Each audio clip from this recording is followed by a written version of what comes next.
¿Qué tal? ¿Cómo están? Muy buenas tardes, bienvenidos. Soy Ronald Fernández y esto es Diálogo Abierto. Como todos los días, tratamos temas interesantes y hoy no es la excepción. La semana anterior tratamos el tema de la ley de solidaridad con el doctor Edgar Ortiz. Nos quedó muy corto el tiempo. Hoy continuamos con la segunda parte. Edgar, muy buenas tardes, bienvenido. Ronald, muy buenas tardes, amables radioescuchas y televidentes.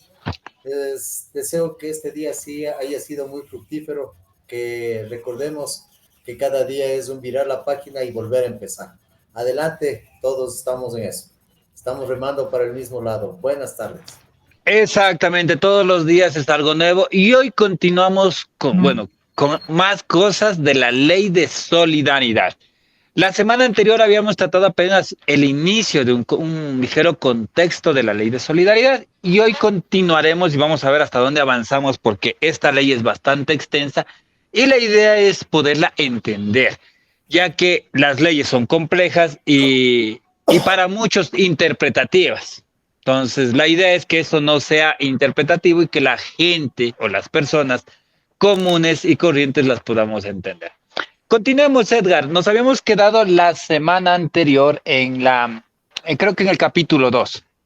No, llegamos apenas hasta el artículo 4. Íbamos a empezar el artículo 5. Ah, exacto, sí, sí, Es el muy artículo, sabroso, pero para empezar es muy sabroso. a ver, continuemos entonces. Ok, con la misma mecánica, voy a dar lectura al artículo y la parte que requiera una explicación un poquito más amplia les voy a compartir. El artículo 5 dice principios.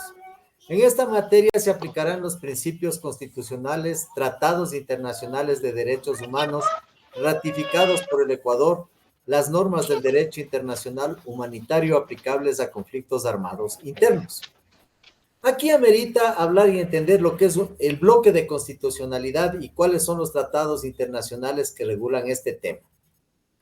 Entonces, partamos del hecho de que muchas personas oyen hablar de esto del bloque de constitucionalidad. Pero, ¿qué implica eso? ¿Qué es el bloque de constitucionalidad? Es una institución jurídica adoptada jurisprudencialmente, pues fue reconocida y dispuesta se aplique por la Corte Constitucional, que básicamente dispone que al momento de juzgar a más de las disposiciones legales escritas, también debe considerarse la norma internacional, convenios y tratados internacionales suscritos por el Ecuador que versan sobre derechos humanos. Entonces, dentro de esto hay algunos que son de suma importancia. El primero a ser considerado es la Carta Internacional de Derechos. Ahora existen tratados fundamentales de derechos humanos y muchos otros instrumentos universales relacionados a los derechos humanos. Perdón. No, Es no, decir, no, sí. No, nada, sigue, continúa. entre los principales tenemos la Convención contra la Tortura y otros tratados o penas crueles, inhumanos o degradantes. La Convención Internacional sobre Eliminación de todas las formas de discriminación racial de diciembre 21 de 1965. El Pacto Internacional de Derechos Civiles y Políticos de diciembre 16 de 1966. El protocolo facultativo del Pacto Internacional de Derechos Civiles y Políticos de diciembre 16 de 1966. El Pacto Internacional de Derechos Económicos, Sociales y Culturales de diciembre 16 de 1966. La Convención sobre la Eliminación de todas las formas de discriminación contra la mujer de diciembre 18 de 1979. La Convención sobre los Derechos del Niño de noviembre de 1989. De la misma fecha, diciembre 15 del 1989, tenemos el segundo protocolo facultativo del Pacto Internacional de Derechos Civiles y Políticos, destinado a abolir la pena de muerte. Convención Internacional sobre la Protección de los Derechos de todos los trabajadores migratorios, y de sus familias, de diciembre 18 de 1990. El protocolo facultativo de la Convención sobre la eliminación de todas las formas de discriminación contra la mujer, de octubre 6 de 1999. El protocolo facultativo de la Convención sobre Derechos del Niño relativo a la participación de los niños en los conflictos armados, de mayo 25 del 2000. El protocolo facultativo de la Convención sobre Derechos del Niño relativo a la venta de niños, la prostitución infantil y la utilización de niños en la pornografía, de mayo 25 del 2000. Protocolo facultativo de la Convención contra la Tortura y otros tratos o penas crueles, inhumanos o degradantes, de diciembre 18 del 2002. La Convención sobre los Derechos de las Personas con Discapacidad, de diciembre 12 del 2006. Protocolo facultativo de las Convenciones sobre los Derechos de las Personas con Discapacidad, de diciembre 13 del 2006. La Convención Internacional sobre la Protección de todas las personas con desaparición forzosa, de diciembre del 2006. Protocolo facultativo del Pacto Internacional de Derechos Económicos, Sociales y Culturales, de diciembre 10 del 2008. Y el protocolo facultativo de la Convención sobre Derechos del Niño relativo a un procedimiento de comunicaciones, de diciembre 19 del 2011. Todo esto demuestra, no es todos los convenios que existen, aclaro, pero esto demuestra el esfuerzo internacional de la comunidad internacional que existe a fin de procurar proteger a ciertos sectores poblacionales en casos de conflictos armados, sea internacionales o sean nacionales. En este caso, nos está indicando la ley que estos convenios, suscritos y reconocidos por el Ecuador, también deben ser considerados en este enfrentamiento bélico interno. Además de esto, de todo lo mencionado, se aplicarán, dice, los siguientes criterios. Esto ya dentro de la ley. Entonces tenemos el primer literal, que es el A, y dice distinción.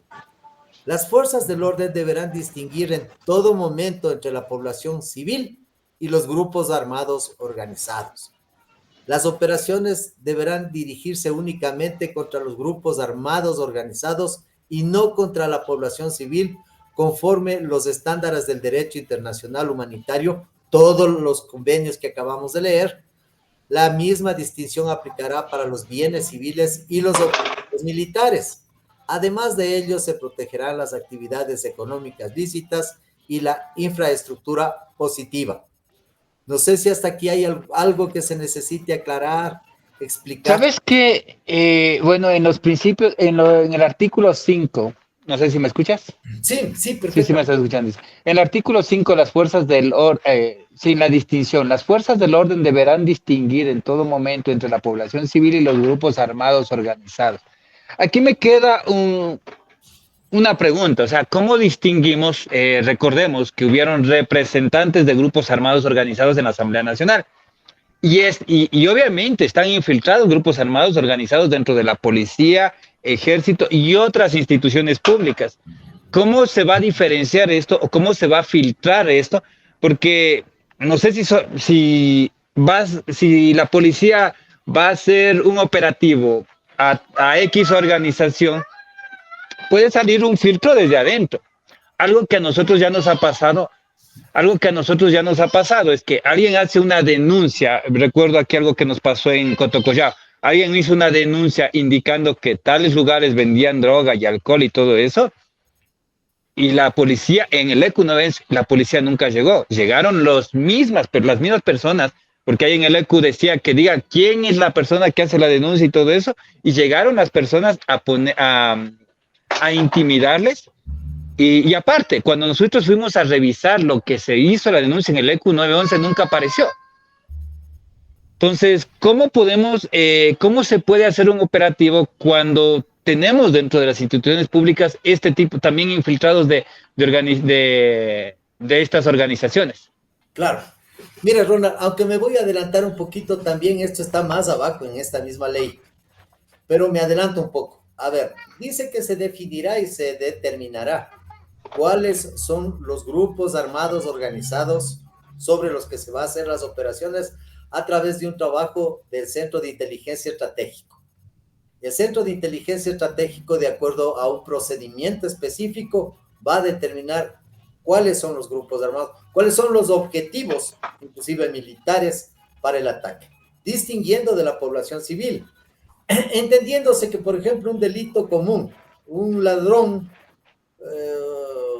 no va a ser considerado como grupo armado organizado. Sí.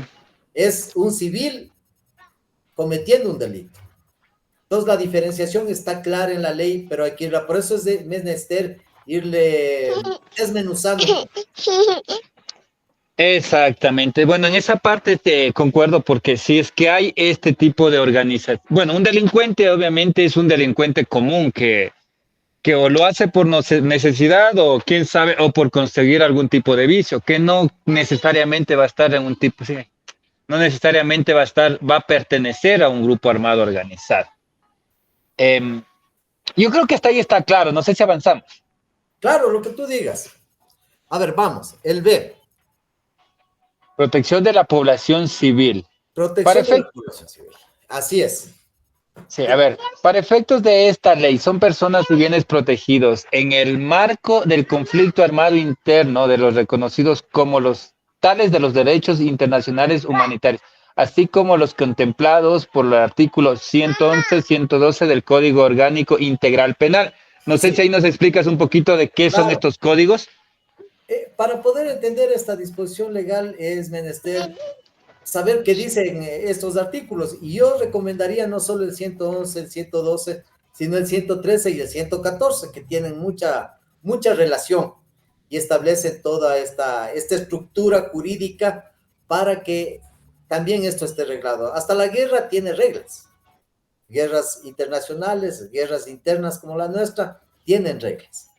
Entonces, en este conflicto armado interno se nos establece estas disposiciones de los derechos humanitarios, que son los que estudiamos hace un momento, les Sí. mencionamos. ¿De qué tratan estos dos códigos? A eso voy.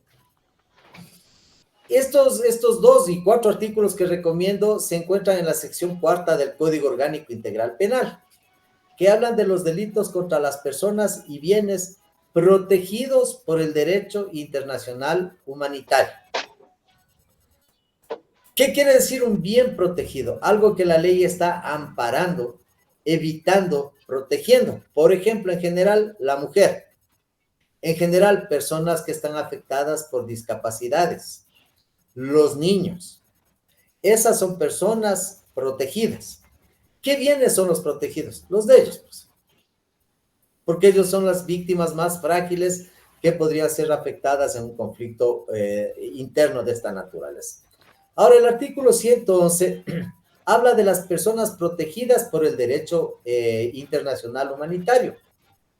Y dice, para los efectos de esta sección, se considerará como personas protegidas a las definidas como tales por los instrumentos internacionales vigentes del derecho internacional humanitario y en particular las siguientes.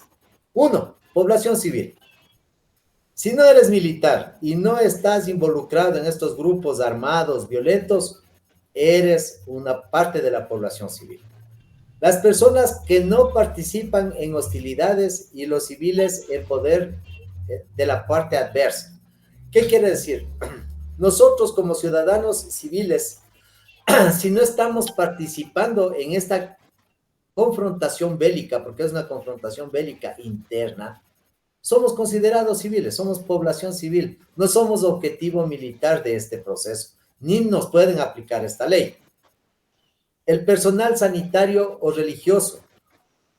¿Por qué? Porque inclusive en las guerras hemos visto en las películas, por ejemplo, que el sacerdote va a darle de comulgar al que se está muriendo en plena campo de batalla, o el personal sanitario entra a rescatar a los heridos y les está curando, y hay zonas donde hay una protección, al menos teórica, pactada, de zonas donde están solo enfermos, personal médico, etc.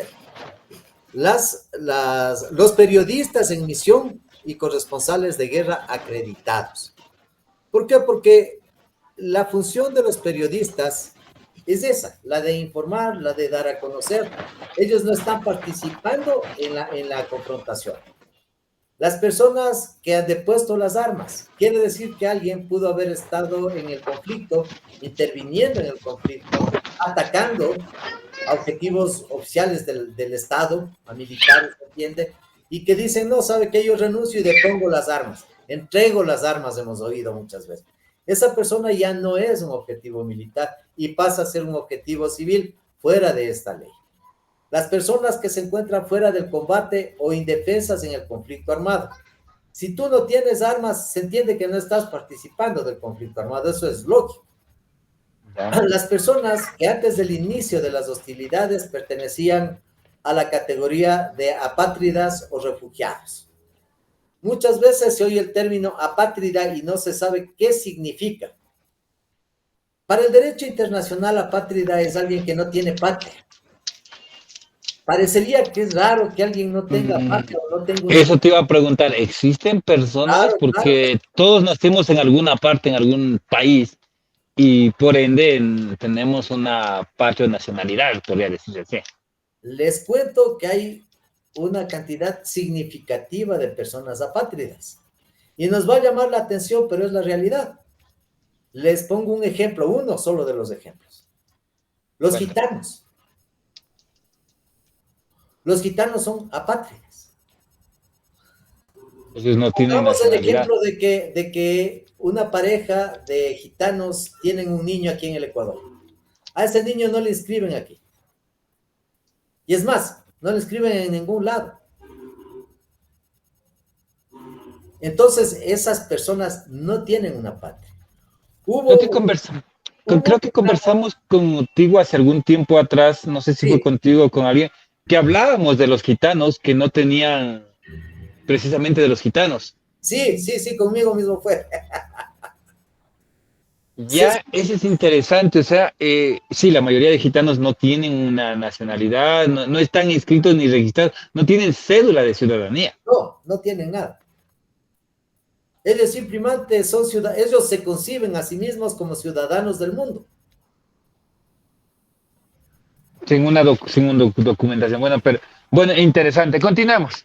Ya, 8, dice los asilados políticos y refugiados. Obviamente, si alguien está asilado político, está prohibido de intervenir en política interna, más aún en un conflicto armado interno. Los refugiados, por su condición, están bajo protección del ACNUR, del Alto Comisionado de Naciones Unidas, tampoco podrían estar interviniendo en algo así, pese a que algunos sí lo hacen. Y los que lo hacen pasan a ser objetivo militar. Te pongo el caso de las personas que pertenecen al Tren de Aragua. Muchos de ellos están en calidad de refugiados en el Ecuador y, sin embargo, están en las hostilidades bélicas internas, formando parte de estos grupos violentos. Perdón, estoy con un poquito de gripe. Y no te puedo pasar por pantalla, si es que no te preocupes. Es lo bueno, el WhatsApp todavía no hay como vía online.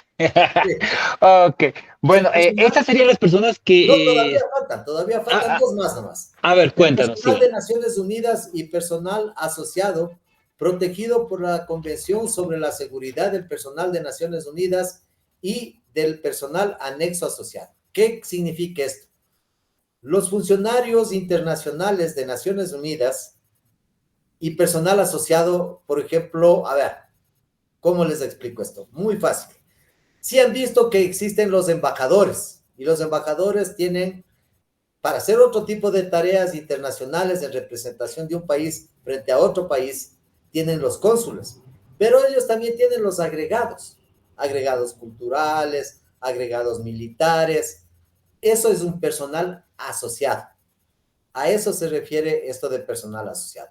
Y la última, cualquier otra persona que tenga las condiciones en virtud de los convenios 1, 2, 3 y 4 de Ginebra de 1949 y sus protocolos adicionales. ¿Cuáles son estos protocolos adicionales? Los que mencionamos hace un momento. Todos esos son como ir desmenuzando todo lo que pretendió proteger los convenios de Ginebra para que sean más específicos.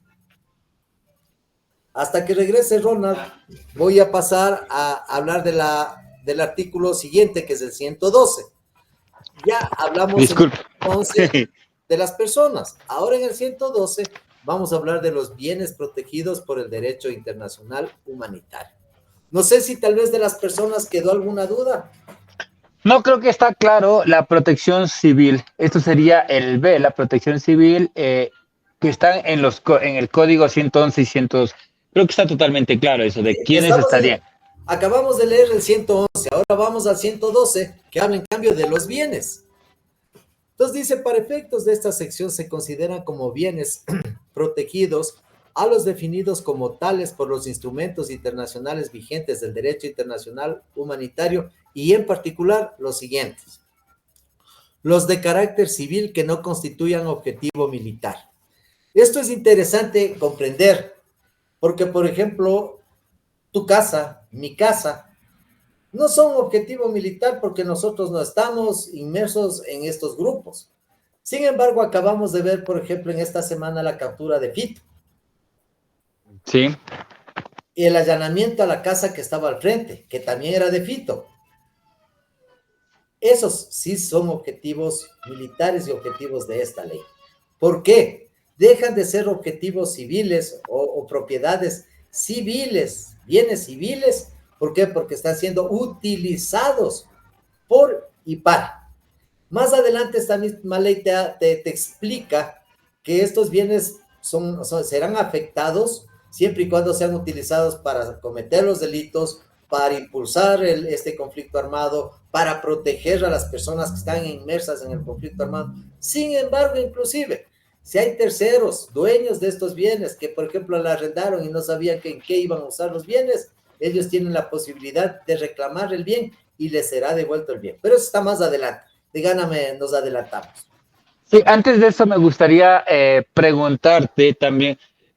Vimos que en estas últimas allanaciones hubieron bienes que no estaban vinculados, pero fueron ligeras sospechas. ¿Qué pasa con esos bienes que fueron allanados y prácticamente sufrieron afectaciones? Porque, o sea, fueron sospechas que al final del día no había nada dentro de esos bienes. A ver, en eso hay la desvinculación, se llama en materia penal. La desvinculación del bien. Cuando se sigue una investigación, un rastro, una pista, un proceso de investigación y de trabajo sobre eso, se vincula tanto a personas cuanto a bienes. Por ejemplo, si alguien ha utilizado un carro para matar, para hacer un contrabando, esos bienes le son incautados. ¿Ya? Si son bienes inmuebles, pasan al Estado. Y eso también está regulado aquí más abajo. Pero si se determina que esos bienes no estuvieron vinculados, no tenían relación con la comisión delictiva que se persigue, se desvincula, es decir, salen del proceso, desaparecen del proceso y se continúa en contra de los bienes que sí se presume tienen relación con los procesos. O sea, más me iba porque hubieron varios bienes que fueron allanados y rotos las puertas, las ventanas, tuvieron daños. Y al final los dueños de casa, las personas que habitaban ese inmueble, primero daños psicológicos de que las personas se metan y todo eso, pensando en encontrar un delincuente, que no había nada, muchas personas los encontraron a la madrugada, que estuvieron niños, incluso dentro de estos que se vio ahí. ¿Qué pasa con esas personas? O sea, ¿qué pasa con esa afectación de personas que no estaban vinculadas, pero sí hubieron sospechas de los inmuebles o de los lugares en donde allanaron? Claro. A ver, en primer lugar, las personas, no dice esta ley esto que vamos a conversar, esto no está en esta ley. Sin embargo, estas personas tienen el derecho digo, de exigir la reposición de las cosas dañadas, puertas rotas, ventanas rotas, etcétera. Tienen derecho a exigir que haya un seguimiento y tratamiento psicológico por las afectaciones en personas adultas y menores de edad. El Estado está obligado a hacer esta protección de estos derechos. Para eso se crearon los consejos cantonales de protección de derechos. Ellos son los llamados a alcanzar del Estado el cumplimiento de esta protección de las personas inocentes que por error fueron afectadas. No, o sea, si hay esto, sí existe este tipo de reparaciones, porque vemos que en muchos casos las personas no saben ni qué deben hacer y al final del día les toca a ellos mismos. Más que Por eso hay todo, que orientar, por yo eso hay que pienso orientar un poco esto, ¿no? Porque la gente desconoce, entonces hay que decirles, miren, ustedes tienen derecho a pedir esto. exigir esto. Ok, continuemos. Ya. Dice, los bienes destinados a asegurar la existencia e integridad de las personas civiles, como las zonas y localidades destinadas a separarlas de objetivos militares y los bienes destinados a supervivencia o atención. ¿Qué te está diciendo en esto? Muchas veces puede haber ¿qué te digo? Coexistencia, esa sería la palabra más adecuada, entre personas civiles que no están inmersas en esto, pero que le tienen al vecino que está inmerso en esto. Sí, no, la mayoría no conocemos quién vive al lado. Claro, así es. Y eso es uno de los grandes errores de la sociedad actual, ¿no? Lo mínimo que podemos hacer es conocernos, saludar con los vecinos, ser corteses y educados, pero eso se ha ido lamentablemente perdiendo en una sociedad en la que ya sospechamos hasta de nuestra sombra. Y eso hay que ir reformando, alcanzando que la juventud retome como era nuestra juventud. Nosotros con nuestros vecinos nos llevábamos de tú y vos. Éramos prácticamente parte de la familia y ellos eran de la nuestra. De hecho, la mayoría de, bueno, los que crecimos en el barrio, pues nos llevábamos, todos nos conocíamos. Así es. Conocíamos el padre de todos los niños de ahí y entre padres se conocían. Lamentablemente hoy no pasa esto porque hoy yo vivo en el norte de Quito, no conozco al 90% de mi calle. ¿Por qué? Porque cada uno sale en la mañana, llega en la noche, e incluso aquí hubieron creo que fue hace un poco más de un año, nos enteramos de que una persona le llevaron preso porque había estado robando por los valles. Imagínate. Claro, entonces nos enteramos, pero no es que sabíamos, incluso nos enteramos, pero no conocíamos cuál había sido la persona. A ver, miren, en eso hay que echarnos un mea culpa a todos. No hacemos actividades de integración barrial. Mira acá en Sangolquí, que es donde yo vivo, se formó un coro que se llamó el Coro Máster, que fue un proceso de integración del barrio. Participaban esposos, esposas, hijos, hijas. Fue una experiencia muy agradable. Todo esto nos ha ido permitiendo ir fortaleciendo la unidad de nuestro sector, de nuestro barrio, y nos llevamos bien. Yo crecí en el centro de Quito, en el Placer. Es en el Tejar, del Tejar para arriba. El Tejar para arriba, correcto. Y ahí nos llevábamos bien todos. Tú ibas a la casa del vecino y entrabas, O sea, bueno, como a tu eso casa. Eso era considerada zona roja, pues estabas más arriba de las canteras, está el Placer. No. El Placer es mucho más abajo. El Placer es donde quedaba el Juan Montalvo. No sé si te ubicas. El colegio Juan Montalvo. Claro, donde antes quedaba el Juan Montalvo. No, donde antes quedaba, no, donde ahora queda sí lo ubico, donde antes quedaba no estoy seguro. Pues ahora queda en la Gasca. Sí. Del Tejar hacia arriba es el Placer. Hasta los tanques del Placer hacia abajo, todo eso es el Placer. ¿Por qué se llama Yaco? Porque junto al estadio que tenía el Juan Montalvo de fútbol, que también prestaban para las ligas barriales de fútbol, había una pequeña mansión, una pequeña casa grande, que había sido el Palacio del Placer del Inca. Entonces, este dato curioso es muy, muy interesante. Interesante, vamos aprendiendo todos los días algo. Muy, muy bonito. Bueno, avancemos porque esto está largo. Avancemos. 3. Los que forman parte de una misión de mantenimiento de paz o de asistencia humanitaria. Se entiende que, por ejemplo, un vehículo que viene de la Cruz Roja no va a formar parte de esta alianza bélica y no puede ser objetivo militar, ni de los unos ni de los, ojalá fuera de los otros también. O sea, a eso me iba. ¿Quién define esto? Porque al final del día, como delincuente, va a tratar de salvar su vida.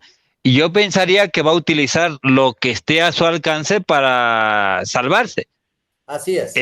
A diferencia de una persona que tiene formación, que sí va a trabajar objetivamente y sin tratar de dañar a terceros. Es que eso es lo que la ley te propone. Evitar dañar a terceros en cualquier sentido, ni económico, ni físico, ni moral. Por eso es que hablábamos hace un rato de que tiene la posibilidad de solicitar la restitución de sus derechos. Ya. 4, dice, los destinados, a la satisfacción de los derechos del buen vivir de las personas y grupos de atención prioritaria, lo que hablamos hace un rato atrás, de las comunidades, pueblos y nacionalidades de la población civil, así como los destinados al culto religioso, las artes, la ciencia o la beneficencia. Eso está claro, sin embargo, también cabe una disquisición, ¿no? Que yo me ponía a reflexionar. Los delincuentes ecuatorianos, copiando a los carteles mexicanos, ahora tienen una adoración a la Santa Muerte. Sí, vemos aquí que hay muchas personas, y no, indistintamente los carteles, vemos personas que están también con ese tipo de creencias. Ahora, ¿esto será o no será un culto religioso? Vimos, no sé si tú viste por el Valle de los Chillos, están haciendo unas misas a la Santa Muerte. No. Y no me acuerdo cuándo fue que incluso hubo una balacera porque hubiera un grupo armado que disparaba Ah, no, no, llevando no. esta virgen. Esto fue por el Valle de los Chillos, creo que era ruta Vía Maguaña, creo que fue esto. No he sabido, ve qué curioso, no. No me llegó el chisme, pero bueno. No, de hecho yo me enteré por el TikTok, en No, donde ya voy a mostraban reclamar, que hermano. estuvieron por allá. Ya voy a reclamar, solamente me mantienen bien informado aquí. Pero bueno, a ver, esta parte es interesante.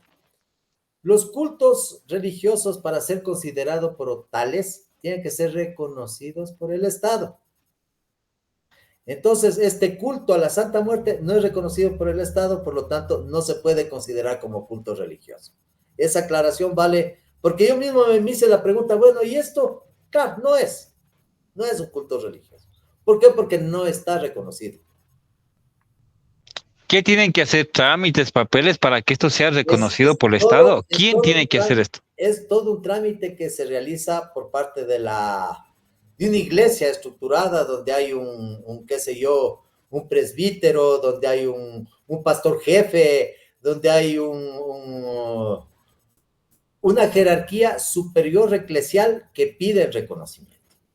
Ahí me deja una duda. ¿Cuántas religiones o cuántos núcleos de estas sectas religiosas están reconocidas en el Ecuador? Porque tenemos mormones, apostólicos. Recientemente salió una religión, creo que era, no es adventista. Bueno, mucho más, un poquito más que trataba sobre el tipo de comida que tienen que alimentarse. Incluso hay una religión que es sexual. Pero no sé, todas esas cuántas están reconocidas en el Ecuador. Realmente me pusiste una pregunta de examen porque yo no conozco. Pero sí puedo decirte que, por ejemplo, las muy visibles, por ejemplo, la Iglesia Católica es histórica aquí en el país y creo que en Latinoamérica toda. La Iglesia cristiana o protestante, los evangélicos, como comúnmente se les llama, también es una iglesia reconocida. Los testigos de Jehová también son reconocidos. Algo más decías tú hace un momento, se me Pare de sufrir, no sé si te acuerdas de esta. ¿Cómo no? Están reconocidos. Ellos tienen un reconocimiento oficial con acuerdo ministerial. Es todo un proceso administrativo jurídico que les dota de personería jurídica y les dota de reconocimiento por parte del Estado. Pero no sé Interesante. realmente cuántas Bueno, para otro iglesias. programa vamos a tratar de eso. ¿Cuántas religiones o sectas están reconocidas en el país? Sería bueno, interesante conocer. Continuemos porque se nos va acabando el tiempo y parece que no vamos a avanzar. No, no, bueno. El 5 dice, los que son parte del patrimonio histórico, cultural o ambiental. O sea, no pueden ser objetivos los de patrimonio histórico, cultural o ambiental. Histórico, el centro de Quito, tenemos maravillas aquí. Cultural, todo lo que significa esculturas, pinturas, tallados, etcétera. Ambiental, protección del medio ambiente, que evite la contaminación, etcétera. Sin A ver, aquí embargo, me dejas dos dudas. ¿Estos son objetivos o son lugares en donde no se son podría? lugares prohibidos, Pero ¿qué donde nos no se... dice que un delincuente no trafique drogas o no utilice casas coloniales como núcleos de reunión? A ver, allí hay que diferenciar, estamos hablando de bienes. Hace un momento hablamos de personas y de qué sucedía cuando una persona estaba en un bien que era protegido. ¿Recuerdas? Sí, Ya, sí, sí, sí, ¿qué sí. sucede? Es la persona el objetivo, no el bien. Pero si está metido en su casa donde tiene guardada droga o dinero para el lavado o documentos que implican lavado de activos, ahí sí, pues esos bienes, los que implican la conexión con el delito, esos son los afectados. Sí, es que En aquí bienes, decías no. el tema cultural, el tema de medio ambiente, eh, otra cosa más me mencionabas, Histórico. histórico. O sea, a qué definimos como histórico, cultural y ambiental? A ver, histórico, te doy un ejemplo, la catedral. La catedral es un monumento histórico levantado en los primeros años de la República del Ecuador y por lo tanto es un bien histórico, patrimonial histórico. ¿Qué es un bien patrimonial cultural? Libros, por ejemplo, esculturas, cuadros. ¿De cuándo? Históricos. O sea que, por ejemplo, un cuadro de Caspicar es un bien cultural, histórico, patrimonial. Y ambiental. El ambiente per se, a nuestra constitución reconocerle derechos a la naturaleza, constituye un bien patrimonial, porque la salud es un patrimonio que se debe preservar. Ahora estamos, por ejemplo, embarcados en una lucha, en un observatorio que es para apagar los mecheros, por ejemplo, del oriente, perdón que me salga. ¿Por qué? Porque están causándoles cáncer a los niños. Hay niños afectados con cáncer porque no apagan los mecheros. Pese a que hay una sentencia constitucional que dice que se apague. Claro que el problema es que la sentencia dice hasta el 2030. Entonces Sí, parecería ser que están esperando llegar al 2030 para pagar. Entonces para esto empezar a pagar.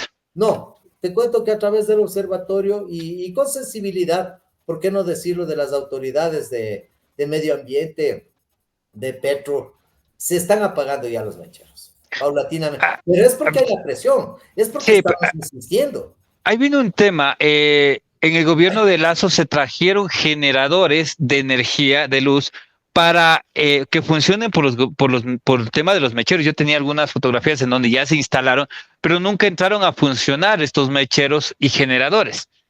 A ver, el proceso de los mecheros, aunque nos desviamos totalmente del Sí, tema, ya nos pero salimos bueno, del tema, pero tocándole un ratito este punto. mira,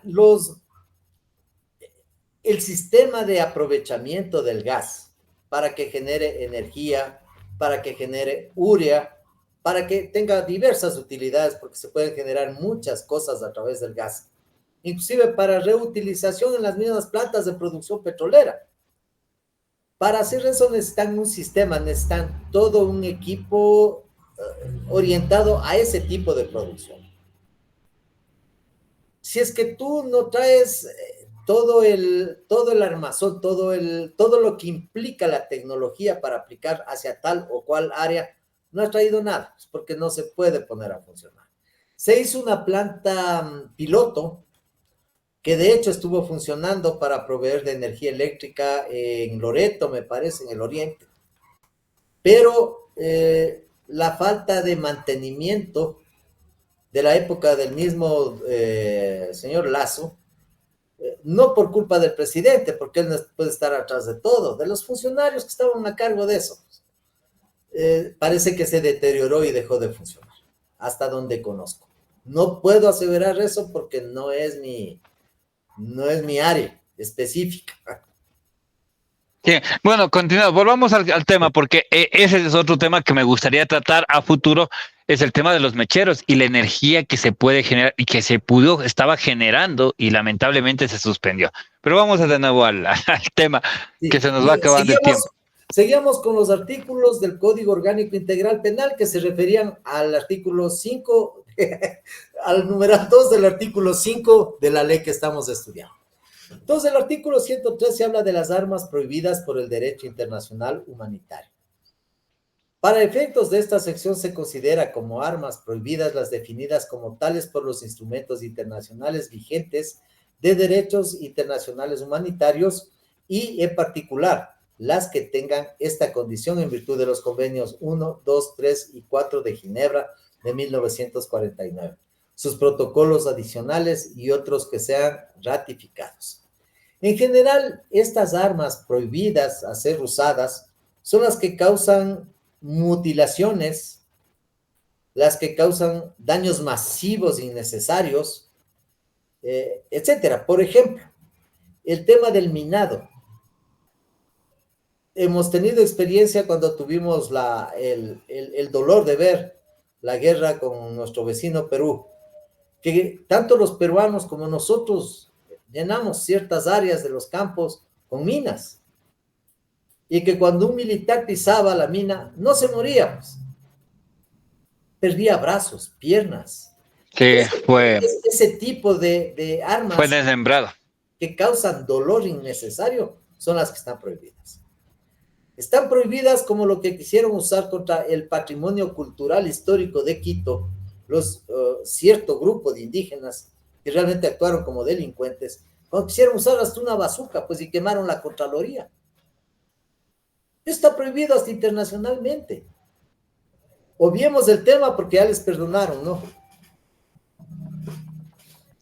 El artículo 114 del COIP dice que la aplicación de las disposiciones en conflicto armado internacional o no internacional, las disposiciones relativas al conflicto armado internacional o internacional se aplicarán desde el día en que éste tiene lugar, independientemente de la declaración formal por parte del presidente o de la presidenta de la República o que decrete el estado de excepción en todo el territorio nacional o parte de él, de acuerdo con la Constitución y la ley. ¿Qué quiere decir? Que esta ley podría aplicarse ahora y recién mañana declaran el estado de excepción. Entendamos ahora qué es un estado de excepción. Según la ley, cuando existen problemas graves, se declaran estados de excepción. Excepción quiere decir algo que no corre, algo que no va, algo que no surte efecto. ¿A qué se refiere la excepción? A la aplicación de la ley. En un estado de excepción, que podríamos hablar un estado de guerra, rige la ley marcial y quedan abolidas todas las otras leyes temporalmente hasta que se acabe la ley marcial. Eso es un estado de excepción. ¿Qué más te está diciendo esto? Que este estado de excepción puede ser general o parcial. General en el sentido de que se puede aplicar en toda la República del Ecuador. Y especial cuando se refiere, por ejemplo, recién tuvimos un decreto del señor presidente de la República que decretó o declaró en estado de conflicto armado a 4 provincias o 5 provincias del país, ¿no?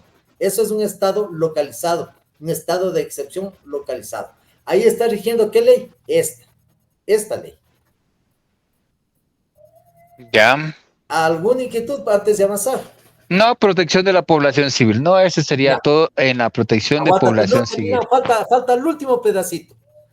Se entiende concluido el estado de conflicto armado internacional o nacional una vez que ha cesado el estado de excepción por haber desaparecido las causas que lo motivaron, para finalizar el plazo de su declaratoria o por revocatoria del decreto que lo declaró, o hasta que se restablezcan las condiciones de seguridad que son afectadas. ¿Qué implica esto?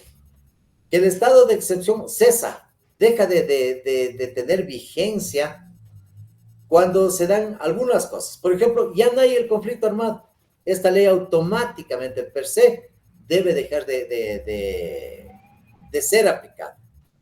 ¿Cuándo?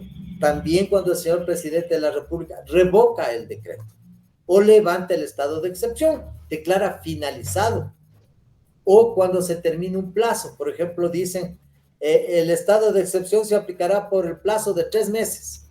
Transcurrieron los 3 meses, esta ley deja de tener efecto legal y regresa a operar todo el andamiaje jurídico normal. Sin embargo, siempre hay la posibilidad de que se haga una ampliación de los plazos, que es un derecho, una facultad jurídica de las autoridades. Volviendo a la ley, ¿seguimos? ¿Todavía tenemos tiempo? Tenemos 10 minutos más tenemos, así que yo creo que podemos avanzar con la inmunidad de la población civil. Gozará con protección general contra los peligros que proceden del conflicto armado interno y las economías criminales.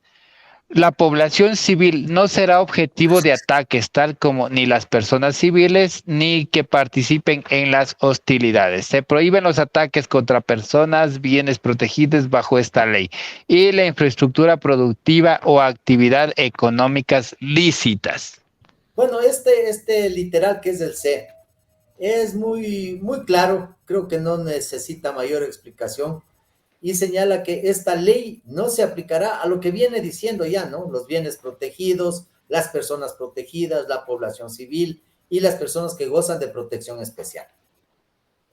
Sí, yo pensaría que está claro y todo eso. Lo que me quedaría aquí, una cosa es lo que me redacten en papel, otra cosa es lo que una persona, como dicen, si encierras a la fiera, obviamente va a buscar otro tipo de consecuencias.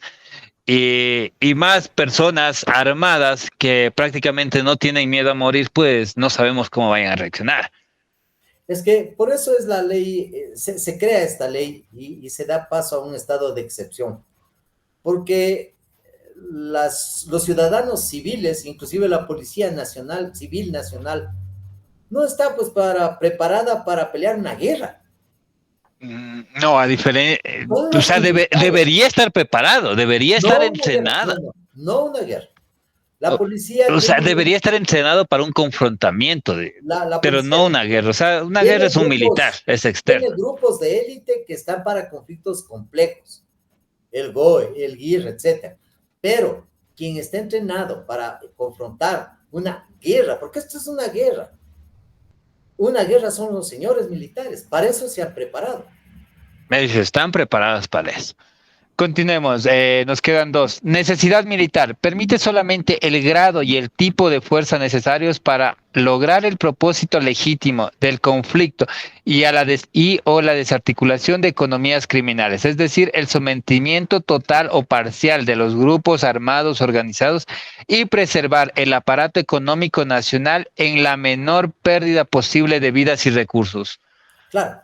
Mira, un conflicto de tipo armado, de tipo bélico, de hecho va a causar daños a infraestructuras, a personas, etcétera. Lo que se busca con esta ley es minimizar esos daños, evitar esos daños. Por ejemplo, a mí me llamó la atención la manera, no puedo decir de otra manera, inteligente, cómo se le capturó a Fito. Yo creo que en otras circunstancias hubiera sido una masacre.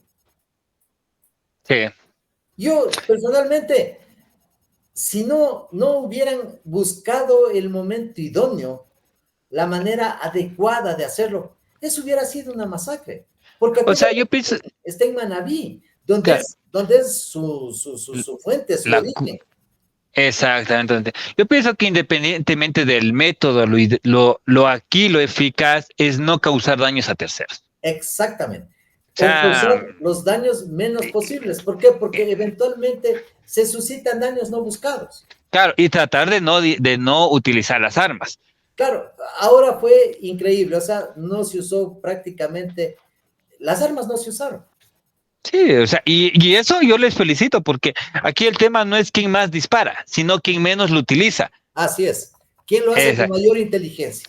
exactamente. Y bueno, creo que con esto vamos a despedir. Objetivo militar. Solo se podrá atacar a sujetos y bienes que por su calidad o rol o rol de naturaleza ubicada en la finalidad de la vinculación o utilización contribuyen eficazmente a la acción de la destrucción total o parcial, captura o neutralización de los grupos armados organizados. En las circunstancias del caso que ofrezca la ventaja definida, cuando se encuentre cuando se encuentre dentro de un grupo de protección establecido. en esta ley las fuerzas del orden podrán hacer uso directo de la fuerza en contra de los miembros de los grupos armados organizados, especialmente cuando estos inicien ataques hostiles, algo que ya conversábamos ahorita. Sí, sí, es básicamente, no hay mayor cosa que agregar. El hecho es de que se considera un grupo armado, organizado, hostil al que empieza a disparar, pues, por ejemplo. Es que si le atacan tiene que defenderse Exactamente. y yo no pensaría, mi criterio personal, yo no pensaría que una persona, un policía o un militar tenga que esperar que primero me disparen y si no me disparan, si no me dieron, poder defenderme. O sea, yo no pensaría que debería ser así. Es que el ataque hostil no necesariamente es solo disparar. Por ejemplo, dentro de esta ley se concibe como ataque hostil el hecho de que estén vacunando a la población. ¿Por qué es un hecho hostil? Porque está afectando el sistema de producción nacional, está afectando la vida de las víctimas de esas vacunas. Entonces, eso también, y hay que tener claro que es un ataque hostil. Y eso O sea, también, el ataque hostil no solamente es el que me ataquen, el que me disparen, me secuestren no o me solamente, intimiden. No es eso solamente el ataque no, hostil. no, no, no ¿A qué solamente. consideramos ataques hostiles? Hostil quiere decir algo que esté en contra de ti. Yo puedo referirme a una X, Y, Z persona de manera agresiva y estoy siendo hostil. Estoy creando una hostilidad contra esa persona. Entonces, todo lo que implica eso se considera una hostilidad. Ahora, ¿qué pasa? Habla de bienes, roles, o sea, ¿qué papel desempeña en esto? Me adelanto un poco. ¿Qué papel desempeña en la estructura delincuencial? Pues, ¿es la cabeza? ¿Es el asesino? ¿Es el distribuidor? ¿Quién es el jefe de jefes? La naturaleza. ¿Qué cosas están haciendo? No es lo mismo el vacunador que el pero todos responden a la misma cabeza. Eso es una organización. Y eso dice la ley más abajo. Bueno, te agradezco, Edgar. Nos queda 2 minutitos. Palabras de despedida y gracias por tu tiempo. Gracias porque este es un tema muy bonito. Nos quedamos para la próxima semana desde Literal F. Les agradezco por la paciencia, el cariño y cualquier inquietud que tengan, sí me gustaría que lo hagan llegar a tu canal para poder también ir absolviendo si es que hubiera la posibilidad. Desconozco si la hay. De cualquier duda, cualquier inquietud, estamos siempre a la orden. Y un gusto enorme, gigante, poder compartir este espacio contigo y esta charla sabrosa, como lo he dicho ya. Muchas gracias. Muchas gracias, Edgar. El día de hoy nos acompañó el doctor Edgar Ortiz y seguimos conversando sobre la ley de solidaridad. Este es un tema bastante extenso que hay que desmenuzarlo. Hoy nos hemos quedado en el literal F, en el literal E, perdón. La semana que viene vamos a continuar, así que como lo dijo el doctor, déjenos sus sugerencias, comentarios o temas que les gustaría saber, déjenos aquí en los comentarios de este programa para la siguiente semana poderlos también dar respuesta a sus inquietudes. Sabemos que para muchos lo que estamos viviendo hoy es un tema de incertidumbre. Muchos dicen que está mal, otros dicen que está bien, pero la verdadera información es la que uno averigua, la que uno desmenuza y se nutre. No lo que me dice el vecino de al lado o lo que me dice la persona que ya tiene su línea política definida, sino sabernos definir entre nosotros y saber qué es lo que nos hace bien y nos hace mal. Soy Ronald Fernández y esto es Diálogo Abierto. Nos vemos la próxima semana. Gracias, hasta siempre.